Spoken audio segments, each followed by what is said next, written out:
ஆதியாகமம் 13ஆம் அதிகாரம். ஆபிராமும் அவன் மனைவியும் அவனுக்கு உண்டான யாவும் அவனுடனே லோத்தும் எகிப்தை விட்டு தென்திசையில் வந்தார்கள். ஆபிராம் மிருக ஜீவன்களும் வெள்ளியும் பொன்னுமான ஆஸ்திகளை உடைய சீமானாய் இருந்தான். அவன் தன் பிரயாணங்களிலே தெற்கே இருந்து பெத்தேல் மட்டும், பெத்தேலுக்கும் ஆயிக்கும் நடுவாக தான் முன்பு கூடாரம் போட்டதும் தான் முதல் ஒரு பலிபீடத்தை உண்டாக்கினதுமான ஸ்தலம் மட்டும் போனான். அங்கே ஆபிராம் கர்த்தருடைய நாமத்தை தொழுது கொண்டான்.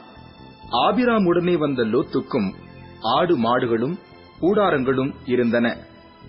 அவர்கள் ஒருமித்து குடியிருக்க அந்த பூமி அவர்களை தாங்கக்கூடாதிருந்தது. அவர்களுடைய ஆஸ்தி மிகுதியாய் இருந்தபடியால் அவர்கள் ஒருமித்து வாசம் பண்ண ஏதுவில்லாமற் போயிற்று.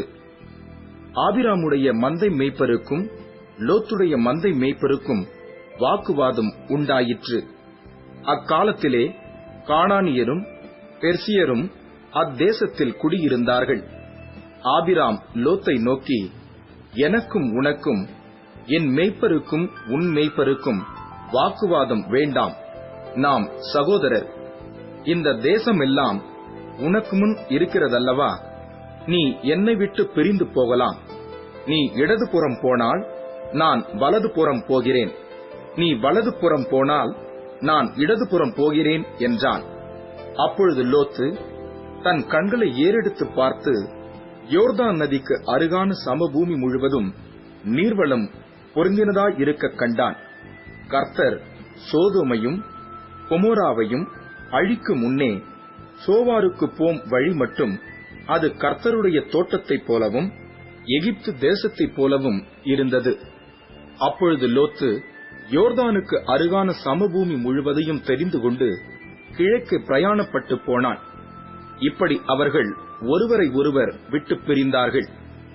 ஆபிராம் கானான் தேசத்தில் குடியிருந்தான்.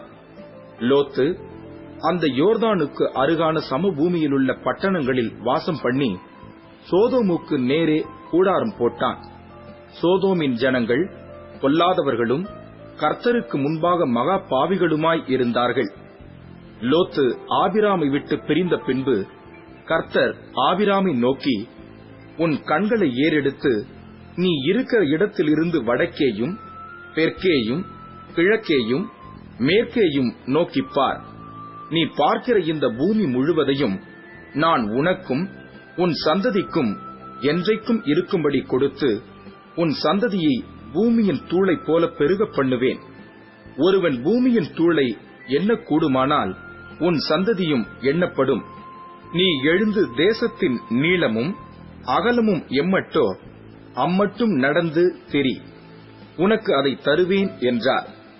அப்பொழுது ஆபிராம் கூடாரத்தை பெயர்த்துக் கொண்டு போய் எபிரோனில் இருக்கும் மம்ரேயின் சமபூமியில் சேர்ந்து குடியிருந்து அங்கே கர்த்தருக்கு ஒரு பலிபீடத்தை கட்டினான்.